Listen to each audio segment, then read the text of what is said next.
Welcome back to the Manufacturing Come Up. I'm your host, Malachi Greb, also CEO of Elite Automation. The Manufacturing Come Up is a place for you to learn about your career, how to navigate your career. And we have an awesome guest today, Zakary Smith, who went from being a mechanical engineer to the CEO of a company and now is going for his second round of investment. How's it going, Zach? Yeah, it's great. I'm so happy to be here. Glad to have you.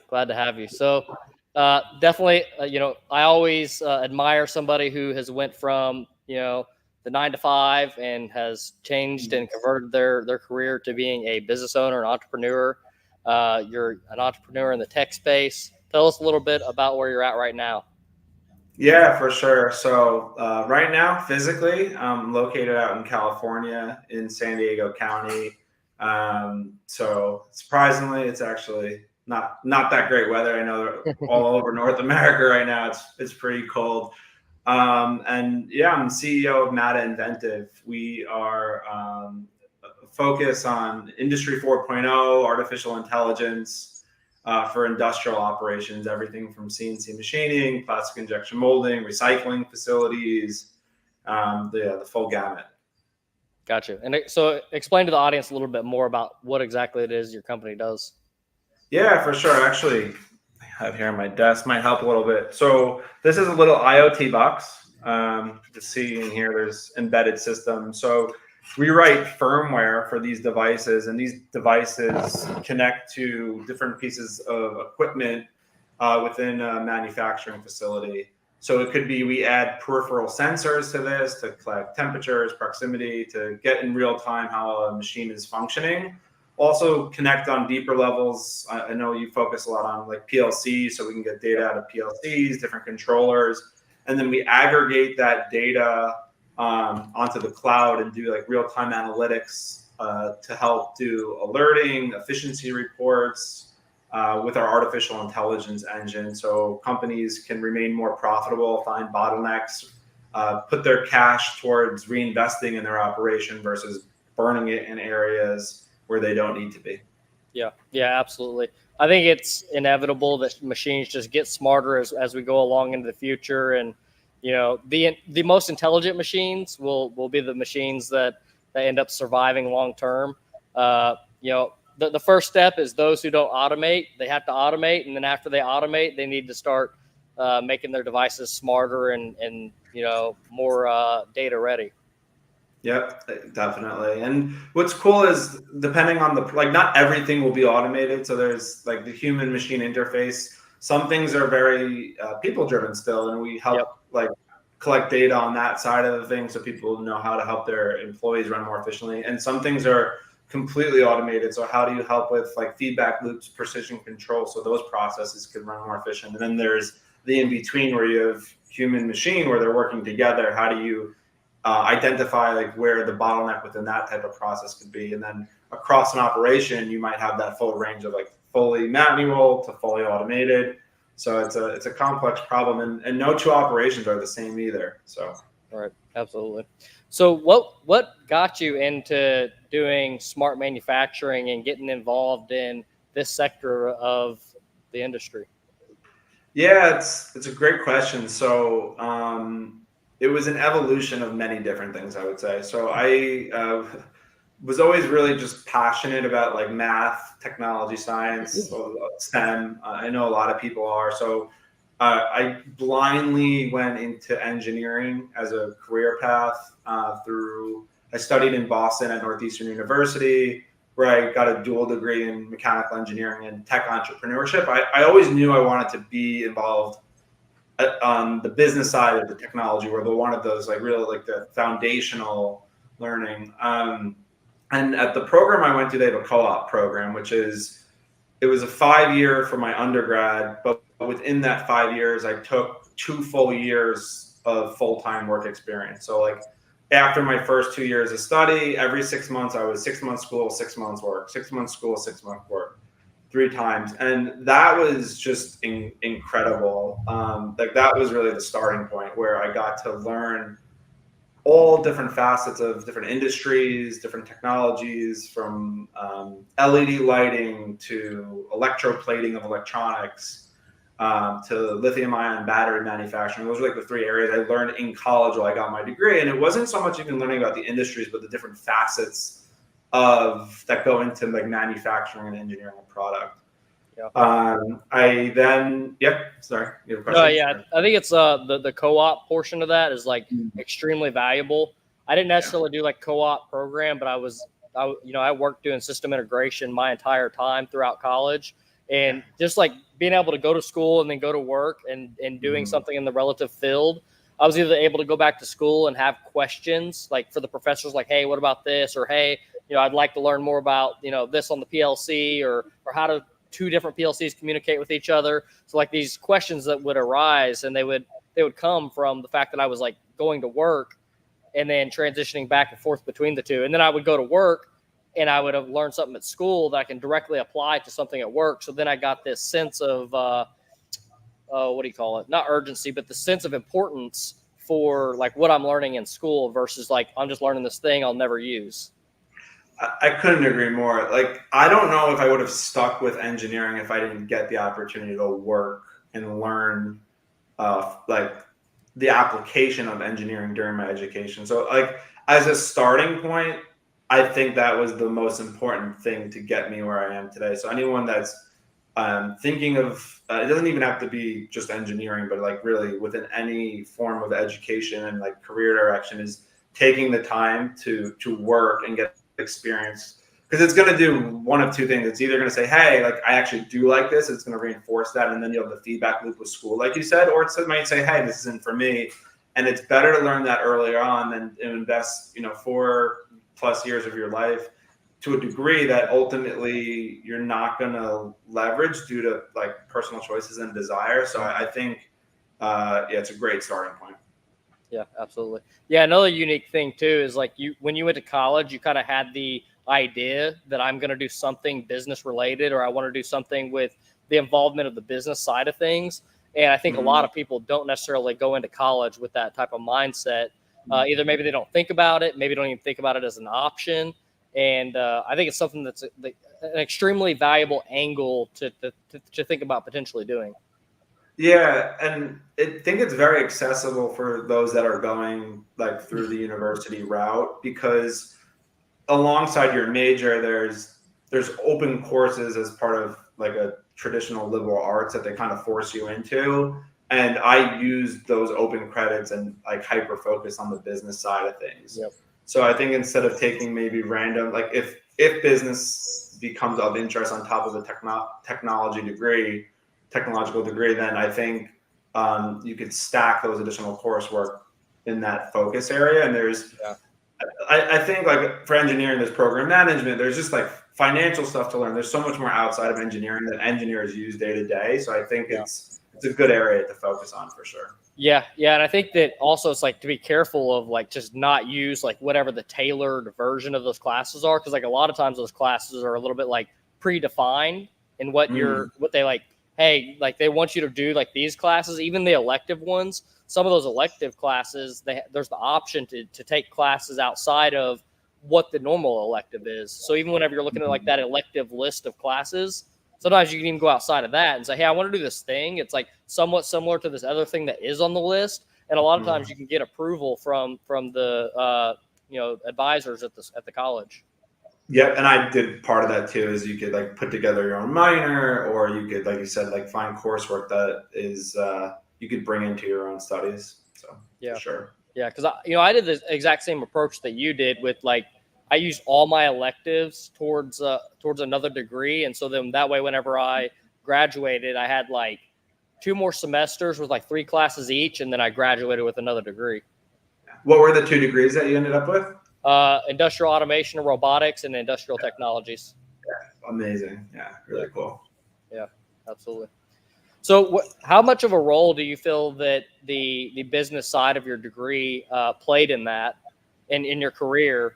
And also one other thing I want to point out real quick is that I think it's important for like engineers to understand the business side of like manufacturing, because everything is really driven because of the business, right? Like all the decisions that are being made, all the numbers, the outputs of machinery, it all really boils back down to the dollar amounts that are being spent and invested in things. Yeah, definitely. Like as an engineer, like the choices you make are going to drive like the profits and losses of a business that's building product at the end of the day, right? Because your material selections, your design selections are going to drive process level decisions like for production. So understanding the ins and outs of like how those things work together, I think is really what makes a great engineer. Like it's less hard to design like an amazing, beautiful product as like a one-off, but for those that are designing product or processes, like the economics of it, they just have to be there. Otherwise, everyone's going to be out of a job within that corporation. That's just the way it works. So, yeah, to your point on kind of the focus area on the business side of things within that. So one of the courses I took was like a high growth ventures course, which kind of leads me to where I am today with my current company. So I learned within university about like just like multiples on businesses, which was really fascinating, where like service level businesses have like a 1x, and then on the high end, like if you have like a SaaS company, it's typically a 10x multiple on a valuation on an exit. It's less now after the last few years. Those have gone down a bit, but I think there'll actually be a come up on that. Perfect for the name of the podcast. So yeah, that's kind of what ultimately I think led me. There was a lot that happened between like then and now, but that's ultimately what I'm focusing on at this point, is on a high growth venture. Gotcha.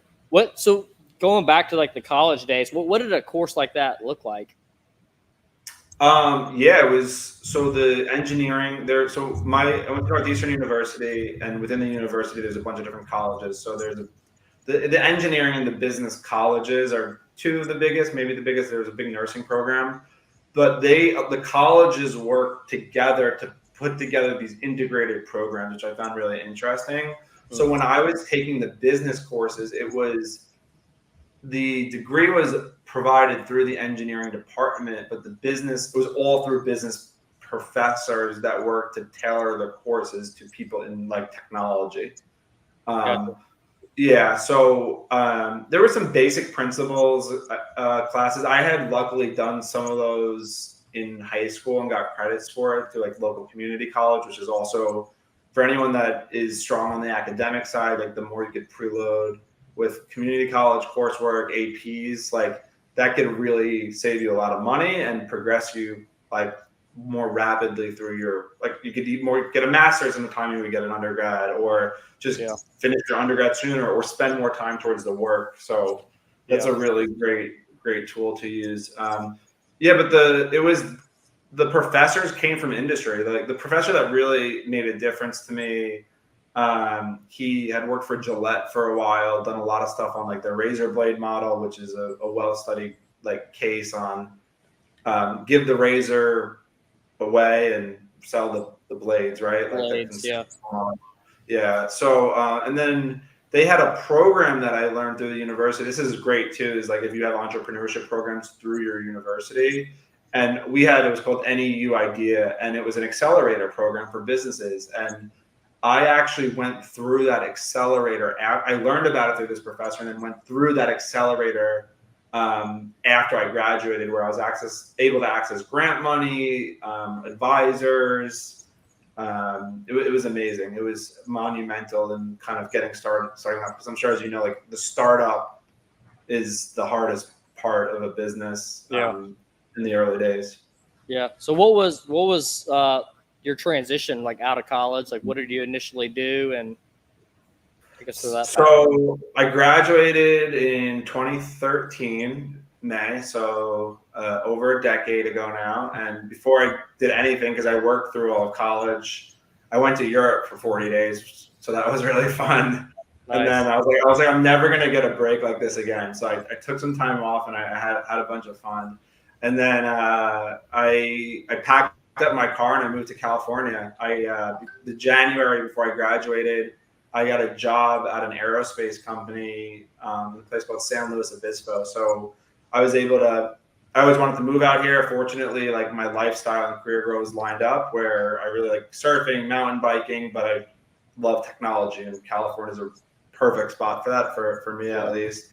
So yeah, I practice as a design engineer outside of school, doing business class and first class seat design. So on an advanced concepts team. So we were doing new product dev, helping solve real-time manufacturing problems, just really dug into the technical portion further. I did that for a few years, and then I moved up to San Francisco, in Silicon Valley specifically. And this is where I transitioned really. It was I started as a business development engineer. So I was working for a Woofy, which is a wholly owned foreign enterprise. So the business owner was from the United Kingdom. He had a Hong Kong corporation, and then he had an amazing factory in China. So I was consulting effectively in Silicon Valley for Google and Facebook and Tesla and other startups. And they were leveraging our manufacturing capabilities from this factory. So we were selling product development. So like consulting services and actually building stuff. So I got like really, in that period of time, I helped launch like over 100 products from concept to market. Some notable ones was like the Model 3 battery pack, some of the steering wheels there, Google Loon, Samsung Smartwatch. Ironically, the ventilator that they used for COVID, which they later learned was not a good use of a ventilator. We had gotten that through FDA approval like years before. It's actually a great product for those that need it. And that was my transition to the business side of engineering. I think for anybody that wants to get into the business side of engineering, applications engineering, technical sales engineering, business development engineering is like the place to start. And then over that 5 years, I was able to work my way up to running. I was the global sales director, engineering director for that company, managing like 30 people across 7 different countries. And yeah, it was an amazing experience. So shout out to Star Rapid for a great experience. What were some of like the key like takeaways or like job tasks that you did that really helped in building your experience? Yeah, great question. So I would say the one that stands out the most is DFM, Design for Manufacturability. So my job was to help engineers that want to get engineers, procurement, depending on the stage of development, right? If it was early stage, we were working with design engineers. If it was later stage, it would go to procurement, who was then responsible for buying in volume. But yeah, a lot of times when a manufacturer gets files, like not all things were considered to successfully manufacture a product. Yeah.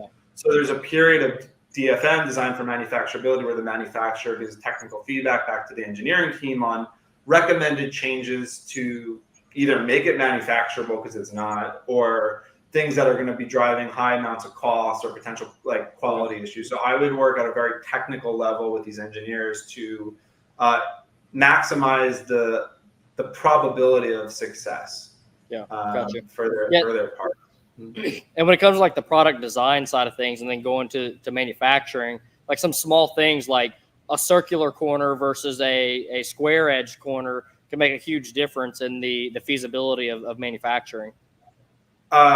Yeah, definitely. So the way I like to think about DFM is when you're designing, you start at the manufacturing process, right? Like what process am I going to use? Because different processes dictate different DFM that you need to consider. So like you said, what you're referencing for machining, right? You can't have sharp edges, right? Because the tool bit is like circular, and when it comes into a corner, you need that. Unless you can do things like EDM, right? But that adds a lot of cost. Like you can get sharp corners, but there's high cost like methodologies to be able to do that.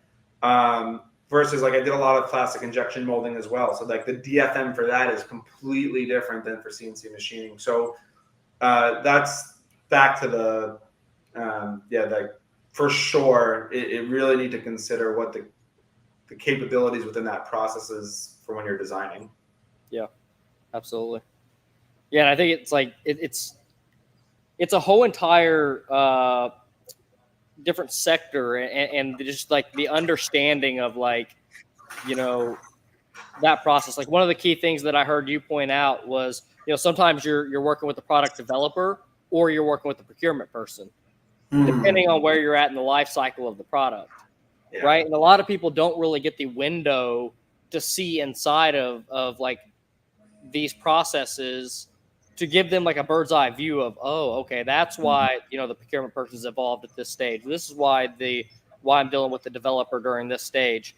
And, there's a lot of those things that I wasn't really opened up to until starting Elite Automation and we started operating our own company. And just like, big thing for us was like, or for myself was understanding the automotive welding sector and just like and how, once a vehicle launches, how there's other like product launches with that, or maybe they're able to reutilize some other product that's already in another model vehicle in that same vehicle, like maybe like a Ford F-150 and the Ford Expedition, they use the same console, right? So that's something that they do on like a manufacturing standpoint that saves them cost instead of like redeveloping, redesigning, and having different SKU numbers for different parts.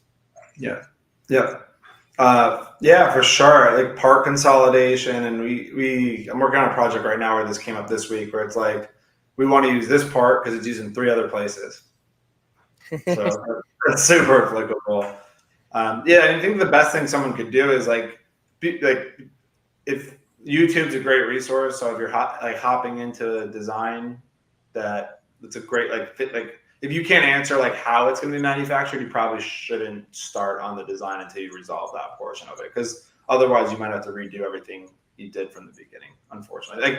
With 3D printing today, people have become reliant on the versatility of that, and it's a huge hindrance to engineered products as a whole when things get handed off from that early stage design engineering to like manufacturing engineering and procurement per se. Gotcha. Do you think it's because they're like not following proper design practices or something? I think because it could be printed, people put in features that are printable but not machinable, for example. Gotcha. Yeah. Definitely. Okay, so going from there, did you immediately go into launching your own company? Basically, I worked at a printed circuit board assembly company in the electronic space doing a similar type of role for about 9 months. And then my wife, we were in the Bay Area where she grew up, and she said, we're moving to San Diego. She wanted to raise a family down here. So this was in February 2020, about 4 years ago now. And then COVID hit. So we had a 6-month-old, and we had just moved down here, and the world was taking a turn. And that's when I founded the business there. And it's like so much has changed in the last 4 years, because like where we started it and where we are now too, like there's a lot we could uncover within that period of time. And this is like, I think I've always been passionate about like technology and engineering, but I think this opportunity has been a game changer for sure. So gotcha. So what was the transition like? I mean, you definitely transitioned in a strange period of time. I also transitioned during that period of time as well. So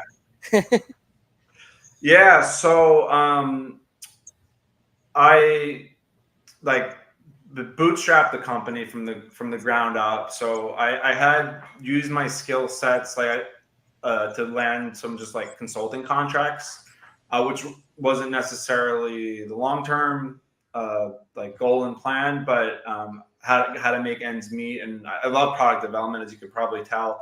So I was doing some sales engineering consulting, some design engineering consulting. And when I was working in through the manufacturing space, and I've been involved in a lot of 3D printing, I had an idea where there's a technology for metal 3D printing and an application for conformal cooling. So that specifically, I don't know, for those that are familiar or not familiar, I actually have a product here that we actually helped to design, and this is injection molded. Pretty cool. It's a foam grip. Shout out to Pro Grip. But so injection molding, you have to it goes in as a molten material, and it needs to be like super cooled. Like the faster it cools, the faster you can do a cycle, right? Yeah. And Yep. a big part of the injection molding process, we talk about efficiency, is the cycle time. And by like you could do very interesting things with the cooling lines when you 3D print it. So the hypothesis was that there's this technology and it exists and is known to work, but it's not being leveraged in the masses like it should. So what we did is we used engineering simulation and artificial intelligence to very rapidly determine how to leverage cooling through 3D printing and then 3D print tools instead of machine them.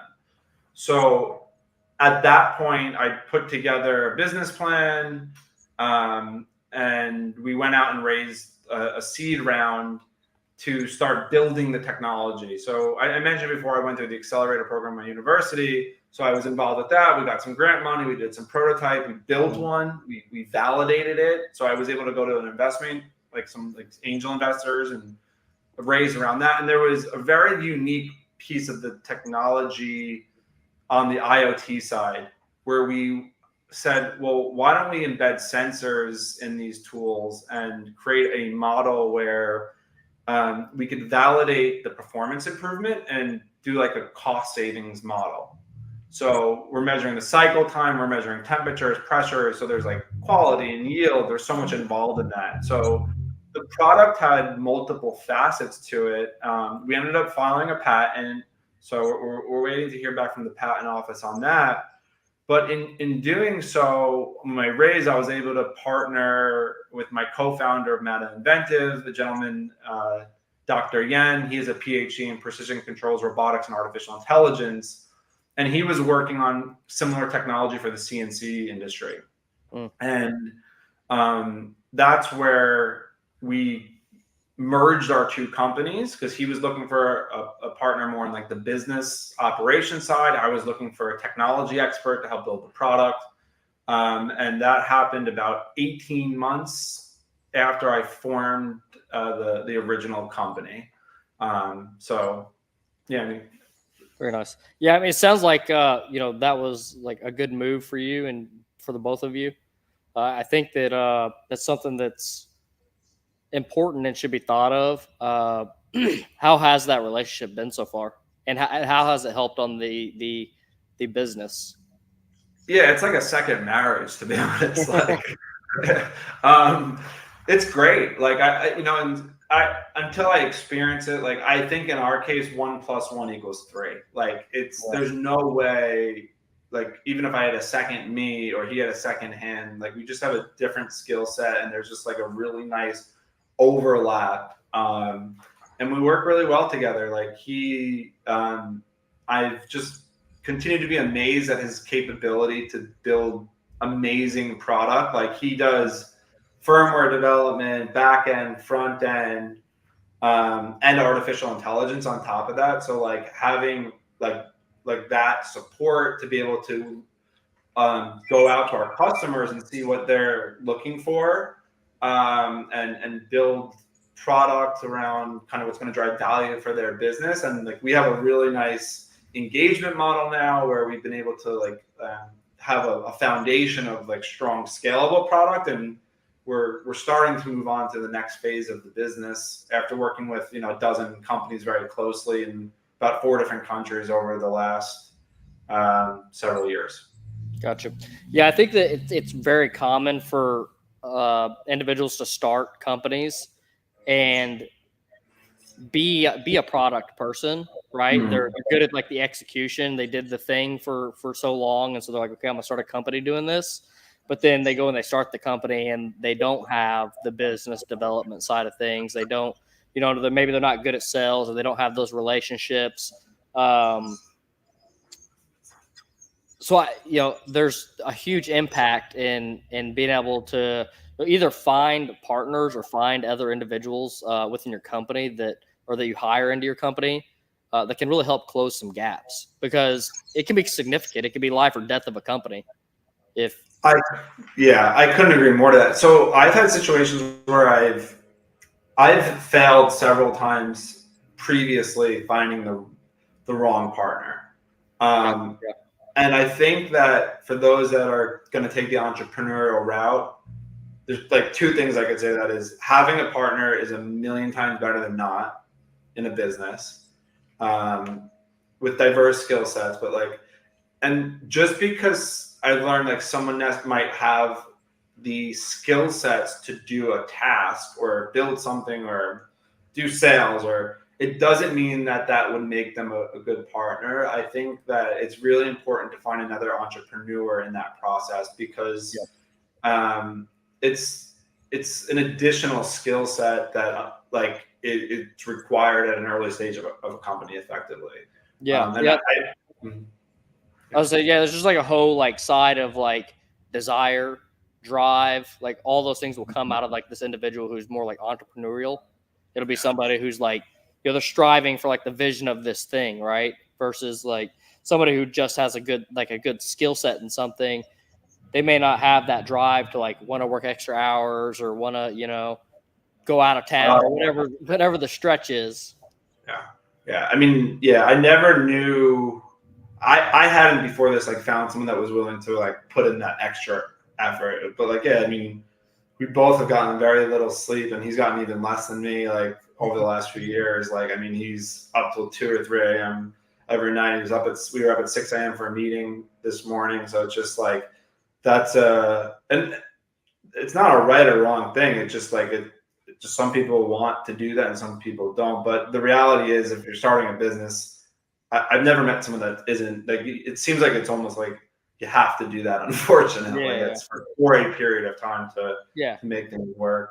Yeah, absolutely. I don't have a ton of experience with like business partners and stuff like that, but I would suspect that the biggest issues with business partnership is like not being in alignment with like either wanting to take money out of the company just for own personal use versus like reinvesting it in the company, the amount of hours that you put into to working, or just like value that you add to the company, right? That there's going to be conflicts in those things, right? Because if those like visions are not aligning, and that's like one of my biggest reasons why I've not really seeked after a partner, and it's like one of the last things I really want to do is just because I have such a concern that somebody won't want to work as hard as I do. They won't want to invest in the way that I want to invest. It's like, to some degree, I'd rather work, or I'd rather like work as hard as I'm going to work, or invest in the way that I'm going to invest to the point of failure, right? I'd rather fail in investing this certain way versus like being stopped by like maybe a partner or something like that says, no, I don't want to do like that. That's too risky. Like, you know what I mean? Or vice versa. Maybe it's something they want to do that's more risky that I'm not willing to go out on a limb for. And or maybe a one big thing could be like a different sector. Maybe I'm not interested in going into like a different sector, or maybe a different business model or something like that. So there's like a lot of things like that to keep in mind whenever seeking after a business partner or thinking about getting a business partner. Yeah, and I think if it's better to not have a business partner that doesn't like facilitate that alignment than to have the wrong one. Like it would be more, because then it becomes like a burden on one of the partners and the business at that point. And I've seen that happen before, and things like operating agreements, membership agreements, or shareholder agreements, like those things become really important to just set and align expectations and boundaries going into it, if it's going to be done, to ensure everybody's not doing like their part, they're held accountable. There's another aspect to the partnership side thing I think is worth mentioning is constructive feedback. Like him and I have a desire just to like build the best customer focused product that we can. And like when one of us do something that does not align with that, like we call each other out and we talk through the issue, and like we identify how we're gonna resolve it, and we do it and we move forward, and that's it. And it's like there's no like, it's not personal, right? It's about that shared vision and that commitment to building like a successful business together, and ultimately serving our customers. So Yeah. Yeah, absolutely.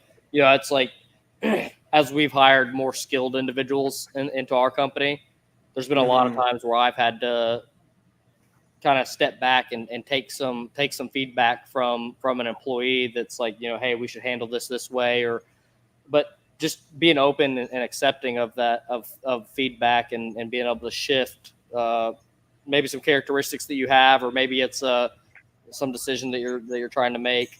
I think it's extremely important. Yeah. So where does this currently have you at today? You're going for your second round of investment, which is pretty exciting. I think there's a lot of people out there in the world that have not been involved in going for investment. What has this process been like? Yeah, so yeah, we're very fortunate. We've kind of put a plan in place from the get-go, and we're in the process of executing on that plan. So several years ago, we raised like a small seed round for the company, and we put that, I think, to pretty good use. Like, it helped us stabilize product features, sales and marketing, build a customer base, and like build the company up to a level. And we said we were going to raise again once we got to the point where like the product was ready to scale effectively. Like, we needed not more cash to survive, but more cash to scale the business, which is very typical for high growth ventures in emerging technology fields. Are typically pretty capital intensive on that side of things, and there could be really good ROIs if you put cash into something with that effort. So we're in the process of we're working with legal right now to be able to do that, but things I could share include the investment vehicle that we're using, the process to go from deciding you want to raise to what like a close looks like. So we're using what's called a SAFE, which is a simple agreement for future equity. There's tons of templates online. It's low cost, where it allows to set basically a certain equity stake for a future valuation or round on the company. So we set that at like the private investment level. It allows us to bring cash into the company and minimize kind of the work effort up front that guarantees long-term involvement for the investors themselves. Gotcha. Is this also like the phase where like kind of shares are being initiated? Well, it's interesting. So we had so this is what's really cool. So the first time we did a SAFE, and so for the SAFE we did the first time, those are now converting into shares for the initial investors. Gotcha. Based on this valuation. So every time we move forward, it's basically it's guaranteed that they get those shares moving forward.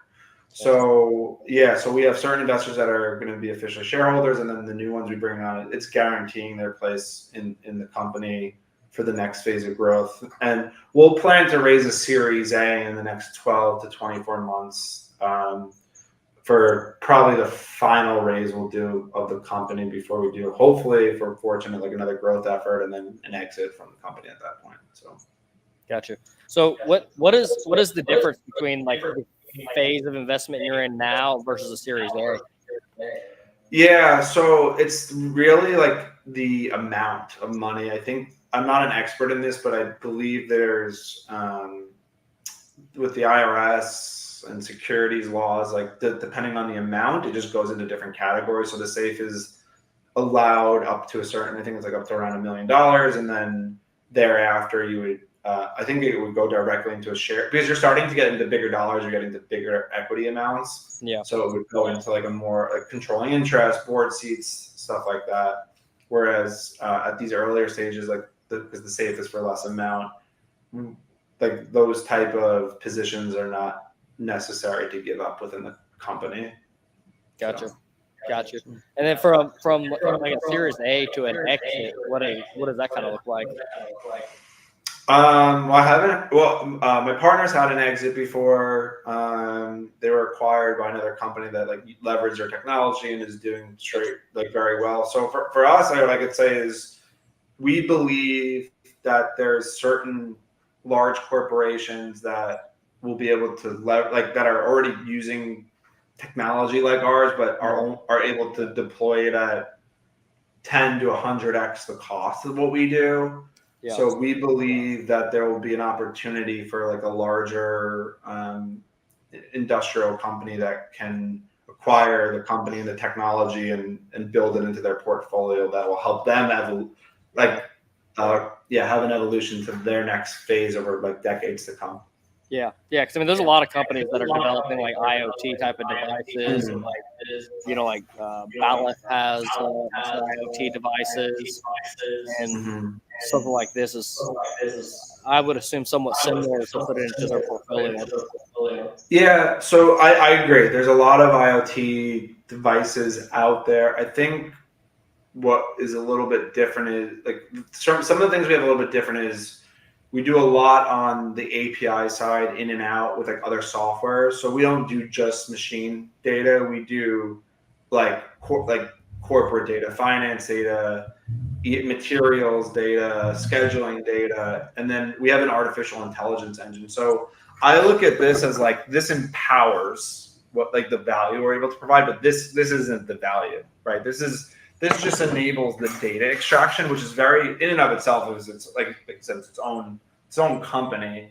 But how you use that data to do like real-time controls or give someone the right information, considering other aspects. Like a big way we use it is like I'm still with you. You can keep going. Absolutely. Yeah, you're here. Okay, cool. I'm sure I'll be back in just a minute. All good. So yeah, I think that the way that also there's a ton of like what I've learned like working on this company is within like kind of manufacturer IoT, there's so many different like software stacks and systems and the way data gets processed. There's a lot to it, and you probably see this as well that although like this technology is here and it's available, like it's barely being like utilized at this point. Like there's like if you think about the Industrial Revolution, like from 100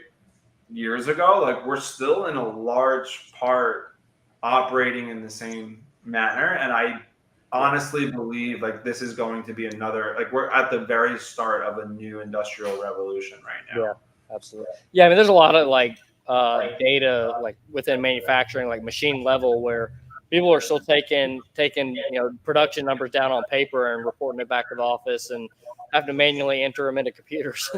I mean, almost all of our clients, that's how like, and I mean, these guys are doing volume out of their operations. Exactly. We call it from pen and paper to industry 4.0. We have like, I mean, that's what's cool about like what we offer is you don't need to put in other like these complex software systems. Like you just jump literally from handwriting stuff to full on industry 4.0 in the matter of like weeks. Yeah. So yeah, that's awesome. Where do you kind of foresee the company going in the next few years? Yeah, I mean, so when we do this raise now, we have a good foundational product and we want to obviously like maintain that, but artificial intelligence is our big push. We have some pretty neat tool sets that are already available. Like one, for example, would be like you said, notes. Like operators still leave a lot of notes about what might be going on with the process that just can't be captured from certain things. So we use AI to actually read those notes, and then we could take those notes and alert people to say like this, you need to go like work on this thing right now because someone just said something. Whereas traditionally it just goes in a database and you review it the next day and it's too late. So much of this stuff is like the information's there, but it's not digestible and it's not leveraged at the right time. And I believe that's the issue with efficiency. It's not about people's inability to be inefficient. It's just like the way problems and solutions are able to work together is too disjointed right now. So what we want to do is use artificial intelligence stuff, highlight the issue, identify where the issue's happening, and ultimately help provide the solution to like implement the solution as fast as possible. Because it's just like you're only as good as your most recent bottleneck, and bottlenecks are going to change. Like if you have like a bottleneck that's less of an issue than the current one, that bottleneck doesn't matter, right? So it's like, how do you just keep knocking off bottleneck after bottleneck to keep things just flowing smoothly, getting product out the door as quickly as possible? Yeah, absolutely. I think one thing interesting you brought up is like combining AI with your system. That's something that we're definitely like looking at, and the thing is like what tool emerges, what AI system emerges that ends up being the best partner in being able to expand your capabilities. So at some point, we'll be able to write robot programs, PLC programs through AI by just talking to them.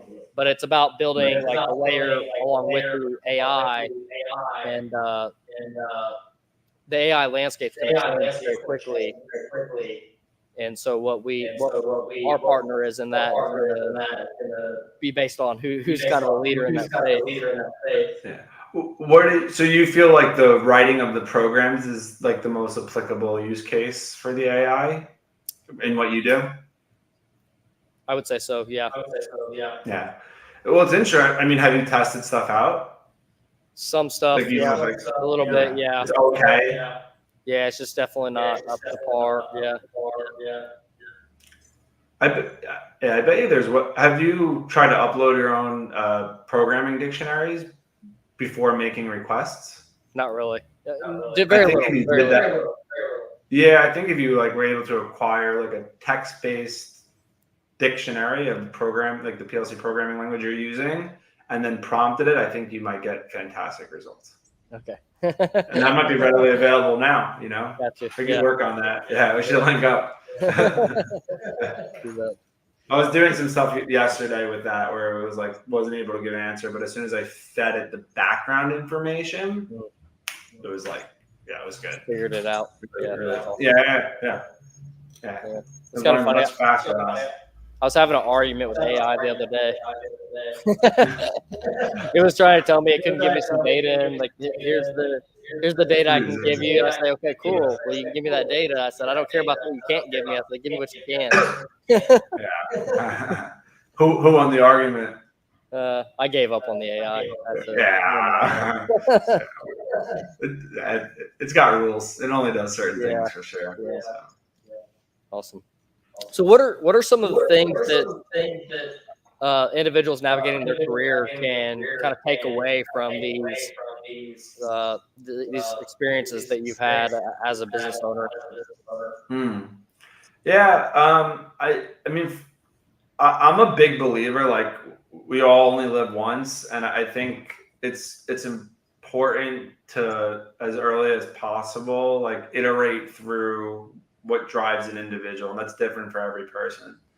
And a big like conundrum with that is like I like as much as I love technology, like when I'm not when I don't need to work, it's the last thing I want to be around. Like I want to be outside, away from it, and that I learned earlier on about like understanding like what my passions were, and for some people work passion meets personal passion.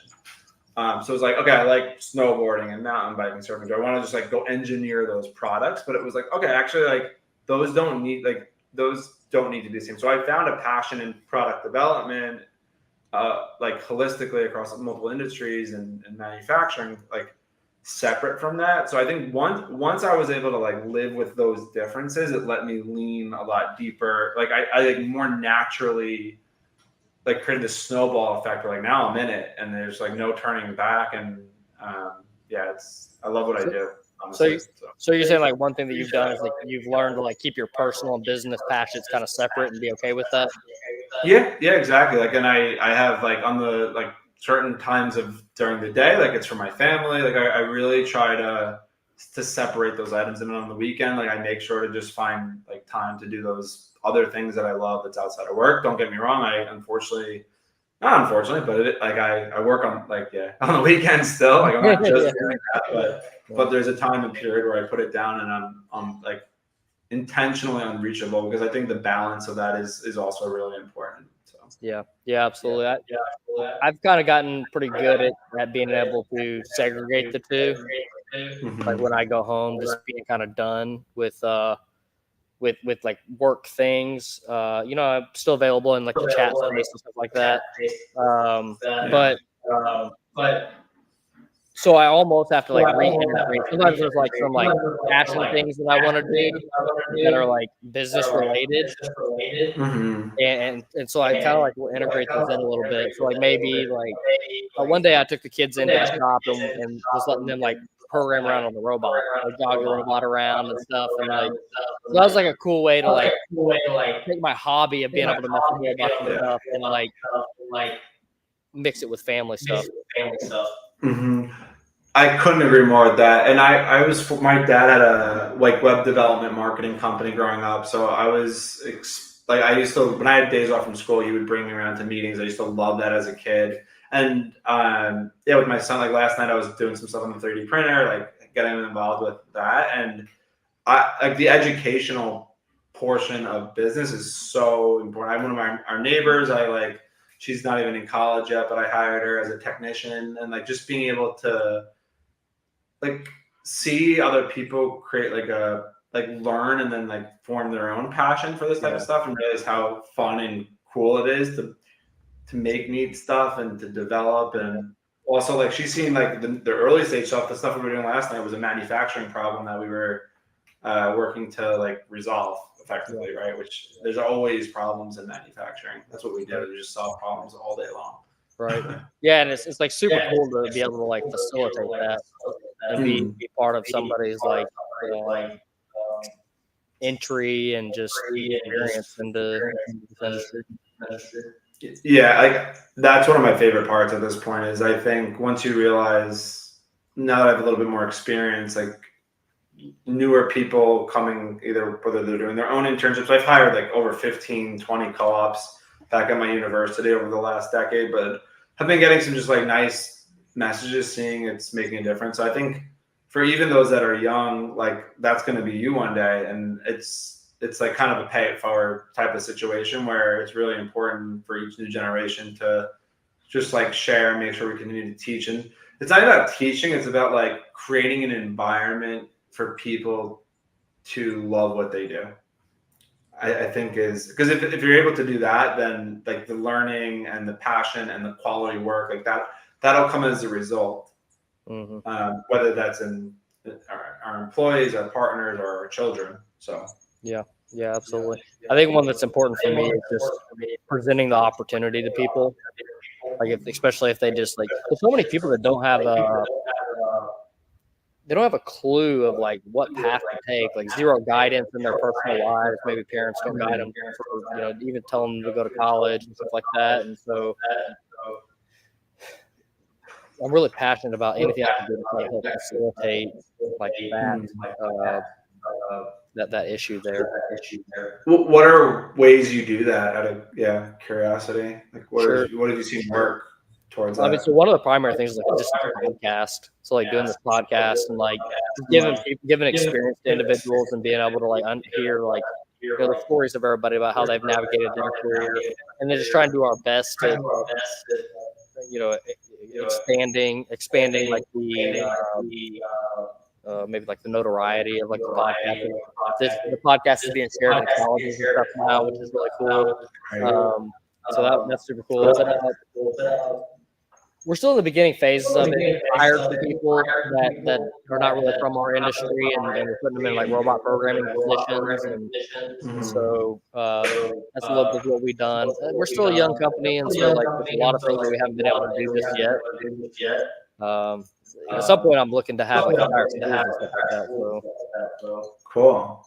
Yeah, one of I think for anyone that's like starting a position, like you've gotten the job or you've gotten an internship, I think this is the first conversation I have on day one. Is like, what do you want to be doing here? Like, what do you want to learn? What are the key elements? Like, I try to, because like the company typically has like a lot that it needs, and there's some stuff that just has to get done. But I think the better organizations can align their needs with the desires of their employees will creates like a perpetuation of success. Right. Right. Yeah. No, absolutely. Any final points to add to the audience and help them in their career?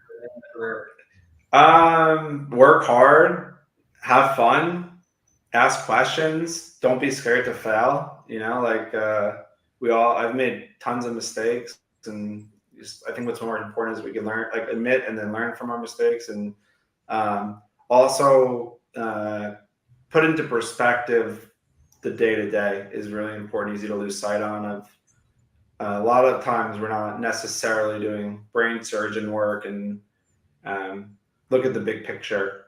It helps focus on the small stuff. So, Gotcha. Awesome. Where can people find you? Yeah, you could find me on LinkedIn if you just search for Zakary Smith, Zakary Tyler Smith, and Matt Inventive. Feel free to connect with me. Send me a message. Be happy to talk, answer any questions, or matt@inventive.com. Awesome. Thank you for being on the podcast today, Zakary. You Yeah. definitely dropped some valuable points. It was great to talk. Yeah, I'm looking forward to staying in contact with you. I know we just met before the end of last year, but it's fun. There's a lot to talk about. So thanks for having me, Malachi. Absolutely. Thanks for being on. Bye. Should I get an end